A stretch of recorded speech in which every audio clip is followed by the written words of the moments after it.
बोलती पुस्तके. ज्यांना वाचनाचा नाद, त्यांना बोलती पुस्तके घाली साद. आमचं चॅनल सबस्क्राईब करा आणि सबस्क्राईब करायला इतरांनाही सांगा. नमस्कार श्रोते मित्र हो. बोलती पुस्तके सादर करत आहे ज्येष्ठ लेखक ग वा वेहरे लिखित कादंबरी मेकअप, प्रकरण 16वे. देवदासी या नावाचे एक चांगले स्क्रिप्ट दादाजींनी पसंत करून ठेवले होते. अर्थात ते चंद्रकलेसाठीच त्यांनी निवडलेले असावे हे माझ्या लक्षात आले. नृत्य शिक्षक, त्याची शिष्या आणि राजकुळात जन्म पावलेला युवराज अशा त्रिकोणावर ते आधारलेले होते. मध्ययुगीन काळातले हे चित्र खर्चिक होते. संगीत, नृत्य आणि भव्य सेटिंग्ज यांची या चित्रपटाला मूलभूत गरज होती. थोडा जुगारही ठरला असता, कारण राज्यसत्ता विरुद्ध कलावंतांचे स्वातंत्र्य अशी समस्या त्यात मांडली होती. 50शीकडे झुकत चाललेल्या माझ्यासारख्या माणसाला नृत्याचा, संगीताचा अभ्यास नव्याने करावा लागणार होता. चित्रपट खर्चिक होता हा फारसा महत्त्वाचा प्रश्न नव्हता, कारण पैशाचा पाऊस आमच्या मागच्या चित्रपटाने आमच्यावर पाडलेला होता. माझा त्यात वैयक्तिक काहीच फायदा झालेला नव्हता, कारण हा चित्रपट मी राजहंस बॅनरखालीच काढला होता. त्याबाबत त्यातल्या उत्पन्नावर माझा हक्क किती असावा यासंबंधी आधी काही व्यवस्था केली नव्हती.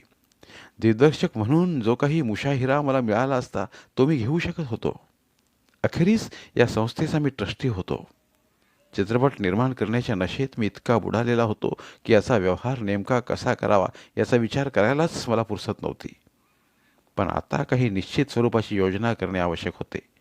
स्टुडिओतील सर्व कामगारांचे प्रश्न निकालात निघाले होते.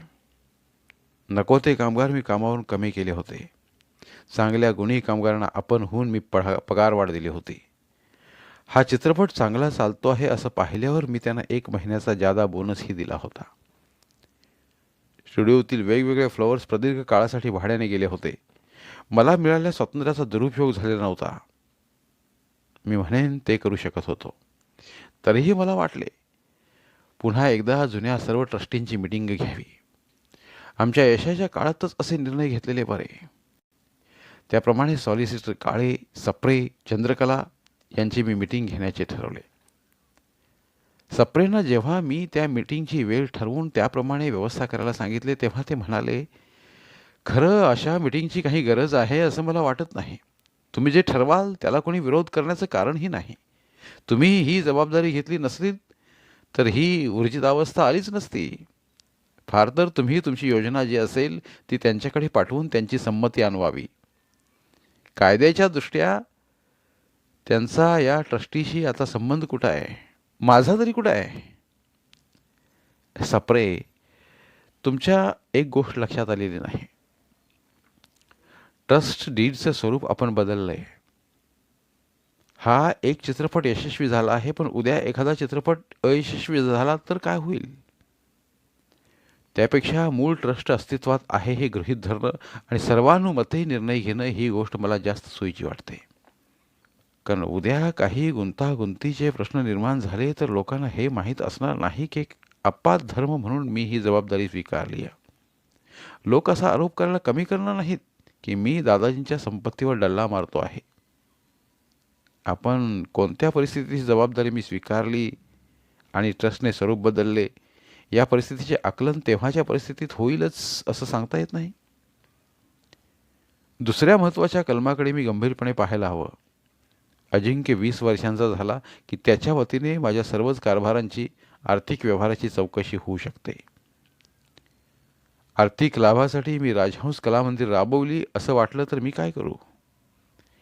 हीच परिस्थिती आणखी 12-13 वर्षांतर राहील हे कसं सांगू?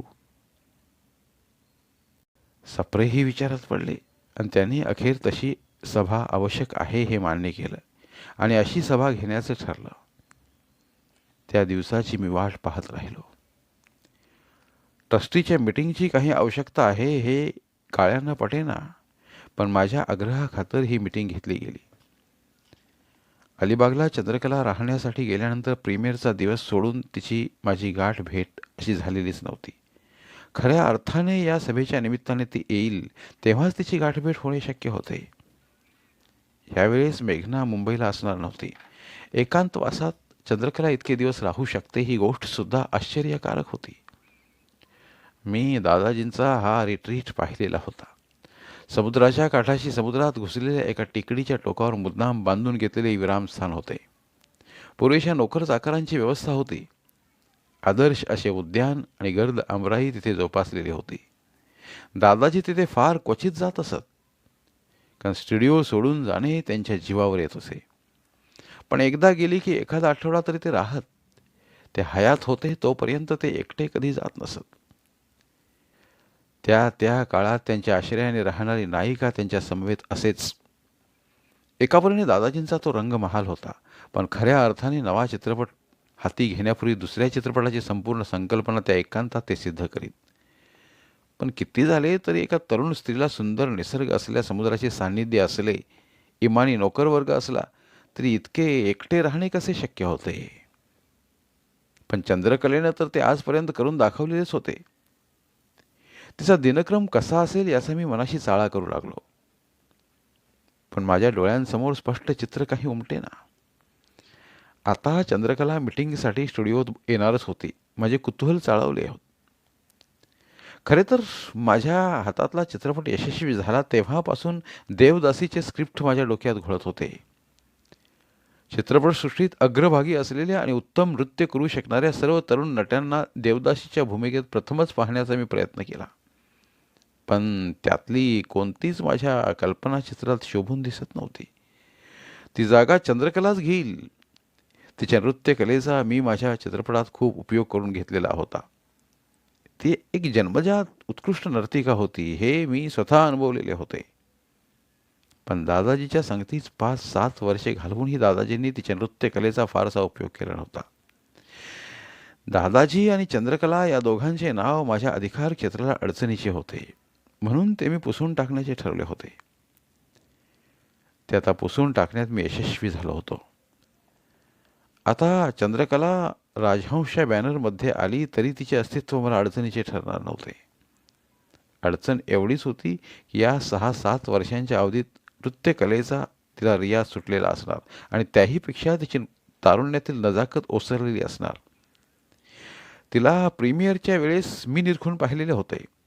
अजून प्रौढत्वाची कोणतीही खून तिच्या चेहऱ्यावर उमटलेली नव्हती.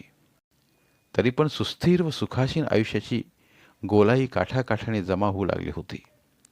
तिचे डोळे अजूनही पूर्वीसारखे पारदर्शक होते. कोणत्याही नराला चेतविणारे तारुण्य तिने अजून राखले होते.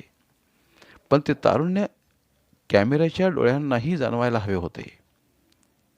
तशी चित्रपटातील मूळ भूमिका अगदी अल्लड 13-14 वर्षांच्या मुलीची नव्हती. होती ती 20शीतली. 25शी उलटून गेलेल्या चंद्रकलेला ह्या अनाघ्रात देवदासीची भूमिका करणे कितपत शक्य झाले असते? माझ्या वैयक्तिक आकांक्षेमुळे माझे मन चंद्रकलेभोवती घुटमळत होते. पण कोणाही नवागत निर्मात्याला चंद्रकलेचे आकर्षण वाटले असते का? रोज 10 दिशांनी ताज्या टवटवीत फुलांचे निमंत्रण ज्या जगात येत असते, तिथे उमलून आता कोमेजण्याच्या अवस्थेत चालल्या चंद्रकलेसारख्या फुलाला स्थान देणे शक्य होते काय? पण माझा हा अदमास खोटा ठरला. सभेसाठी म्हणून चंद्रकला जेव्हा आली तेव्हा माझ्या लक्षात एक गोष्ट आली की हिच्या देहाला काळाने कसलाही स्पर्श केलेला नाही. आपल्या देहाचा, त्वचेचा, विभ्रमांचा तिने काळजीपूर्वक सांभाळ केलेला होता. दादाजींच्या संगतीत ती प्रौढ वाटे.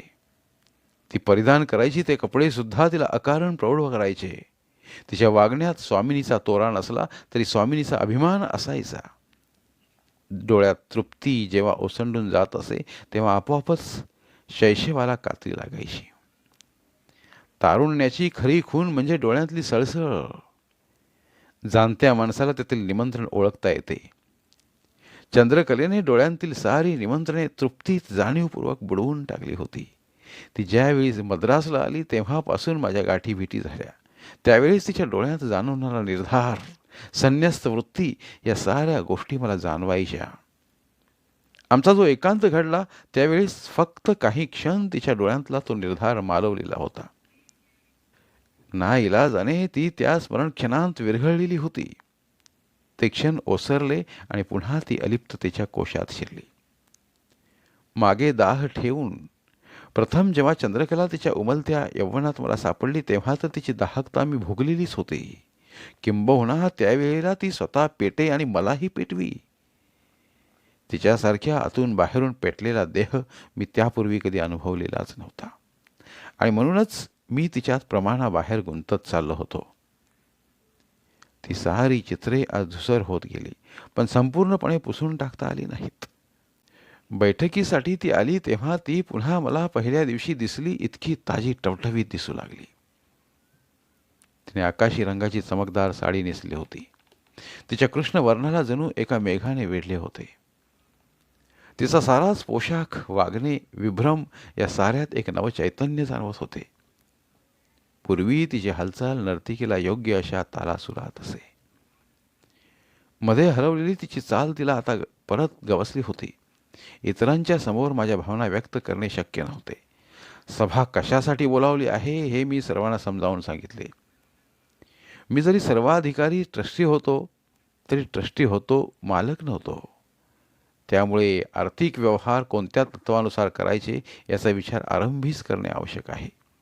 ही गोष्ट काळ्यांना पटली, पण चंद्रकलेला काही पटेना. तिचे म्हणणे असे होते की मालमत्ता जशी आहे तशी परत देण्याचे बंधन ट्रस्टीवर जरूर आहे. त्यासाठी मालमत्तेचा जो वापर केला जाईल त्याची त्या त्या वेळेप्रमाणे आकारणी होऊन तीही ट्रस्टीकडे जमा होणे आवश्यक आहे. पण वैयक्तिक जबाबदारीवर धोका पत्करून आम्ही व्यवसाय कौशल्य वापरून जो आर्थिक लाभ होईल त्यावर अर्थातच माझीच मालकी राहिली पाहिजे. मी त्यावर म्हणालो, दिसायला हे ठीक आहे, परंतु चित्रपट हे जर राजहंस बॅनर खालीच निघणार असतील तर राजहंस कला मंदिर या नफ्या तोट्यात भागीदार असायला नको काय? त्यावर ती म्हणाली, चित्रपट धंद्यात यश अपयश या गोष्टी केव्हाही घडू शकतात. दर खेपेला खात्रीपूर्वक चित्रपट यशस्वी होईलच अशी खात्री कोणी देऊ नये. शिवाय आजचा हा चित्रपट यशस्वी झाला आहे तसाच तो चित्रपट अयशस्वी झाला असता तर आपण काय करणार होतो? ट्रस्टला जर या प्रकरणात फटका बसला असेल तर कोणी हा प्रश्न काढलाच नसता. राजहंस कला मंदिराची प्रतिष्ठा सांभाळण्यापलीकडे कोणतीही जबाबदारी ट्रस्टींकडे असण्याचं कारण नाही. फार तर राजहंस कला मंदिराच्या बॅनरखाली निर्माण होणाऱ्या चित्रपटाच्या उत्पन्नाची काही एक रॉयल्टी ठरवावी, म्हणजे तुम्हाला स्वातंत्र्य मिळेल आणि ट्रस्टचंही काही नुकसान होणार नाही. जे काही उत्पन्न होईल त्यावर नफ्या तोट्याचा विचार न करता 5% रॉयल्टी तुम्ही ट्रस्टमध्ये जमा करावी. चित्रपट नुकसानीत गेला तरीही उत्पन्नावर रॉयल्टी असल्याकारणानं ट्रस्टला नेहमीच उत्पन्न होत राहील. काळ्यांनी ही योजना उचलून धरली.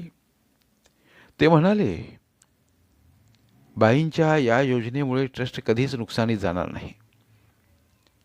चित्रपटाचा हल्लीचा धंदा कमीत कमी 1 कोटीपर्यंत होतो. म्हणजे दरवर्षी एक चित्रपट निघाला तरी 5 लाख रुपये ट्रस्टमध्ये जमा होतात. 2-3 चित्रपट तर आपण काढतोच, निदान काढावेत. म्हणजे स्टुडिओचे भाडे, हे वाढीव उत्पन्न आणि डिस्ट्रीब्युशन ऑफिसकडून मिळणारी रॉयल्टी यामुळे ट्रस्टची आर्थिक बाजू भक्कम होईल. तिघांचंही या बाबतीत बहुतांशी एकमत झालं आणि ही योजना सोयीची असल्यामुळे मलाही ती मान्य करावी लागली. 5% ऐवजी 10% ट्रस्टकडे वर्ग करावेत ही मी आपणहून मांडलेली कल्पना प्रत्यक्षात स्वीकारली गेली. परंतु ट्रस्टची रचना पूर्वीसारखीच असावी. म्हणजे उरलेल्या तिघांनी ट्रस्टीपद स्वीकारावे या योजनेला मात्र सगळ्यांचा विरोध होता. सर्वांचे म्हणणे असे पडले की आज जो एकछत्री अंमल आहे त्याची छाप कामगारावर आणि अन्य व्यावसायिकांवर पडते. 4 माणसे एकत्र जमून बहुमताने निर्णय घेणे ही कल्पना मूळ उद्दिष्टांशी सुसंगत असली तरी व्यवहार्य नाही.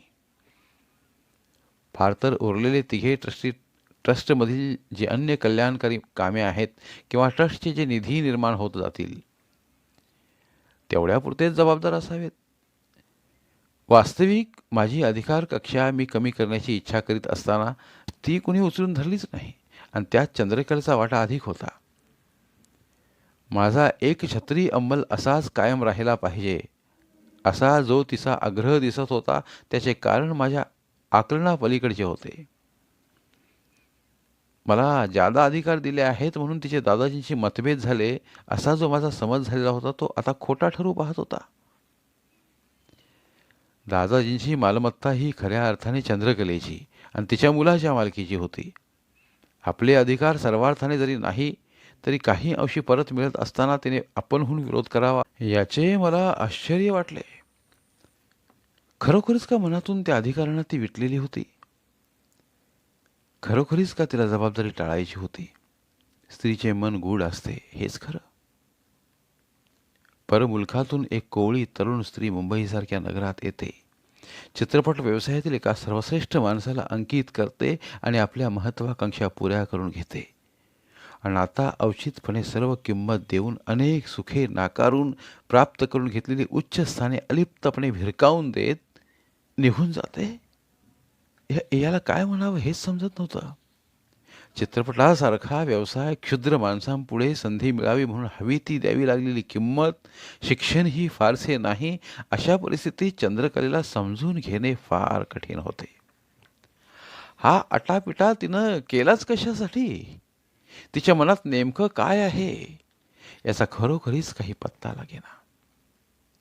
आपण इतक्या स्त्रिया खेळवल्या, दासीप्रमाणे त्यांना वागवलं, पण स्त्री काही आपल्याला समजू शकली नाही. मला मिळालेल्या या संधीचा लोभ वाटावा असे खरोखरीच काही नव्हते. राजहंस बॅनरची आता मला गरजही नव्हती. आता माझा मी आपल्या पायावर उभा होतो. हिंदी चित्रपटसृष्टीत आता माझ्या नावाचे नाणे चालणार होते. तशी मला राजहंस कलामंदिर या संस्थेच्या लौकिकाची गरज उरलेली नव्हती. पण चंद्रकलेची गोष्ट तशी नव्हती. स्वतःच्या प्रकाशात चमकावे असा तो स्वयंप्रकाशित सूर्य नव्हता. दुसऱ्याच्या प्रकाशामुळे तळपणारा तो चंद्र होता. पुन्हा आपले स्वामित्व प्रस्थापित करण्याची संधी मिळूनही चंद्राने ती का नाकारावी? सभा पार पडली. भोजनोत्तर आपल्या घरी जाण्यासाठी सप्रे आणि काळे निघाले. तेव्हा काळे जाताना म्हणाले, ठरल्याप्रमाणे आवश्यक ती कागदपत्रे तयार करून मी तुमच्याकडे पाठवीन. ती आपण चॅरिटी कमिशनरकडे नोंदवू म्हणजे तुमचे समाधान होईल.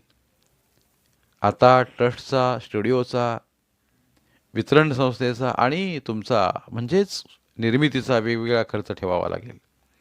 त्यासाठी आपल्या अकाउंटंटना योग्य त्या सूचना द्या आणि दरवर्षी वेगळी रिटर्न्स भरा.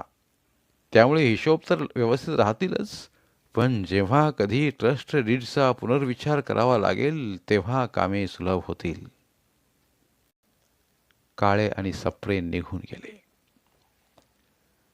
धन्यवाद. उर्वरित कादंबरी पुढील भागात.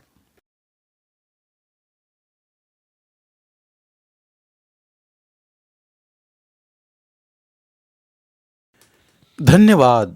प्रिय श्रोते मित्र हो, आपल्यासाठी एक आवाहन. आमच्या चॅनलच्या प्लेलिस्ट विभागात तुमच्यासाठी शेकडो कादंबऱ्यांचे ऑडिओ बुक्स उपलब्ध आहेत. तिथे प्रत्येक कादंबरीचे सर्व भाग एकत्रित मिळतील. त्यामुळे सध्या सुरू असलेल्या क्रमशः कादंबरीच्या पुढील भागासाठी वाट पाहण्याची गरज नाही. तुमच्या वेळेनुसार तुम्ही संपूर्ण कादंबरी सलगपणे ऐकू शकतात आणि साहित्याचा आस्वाद घेऊ शकता.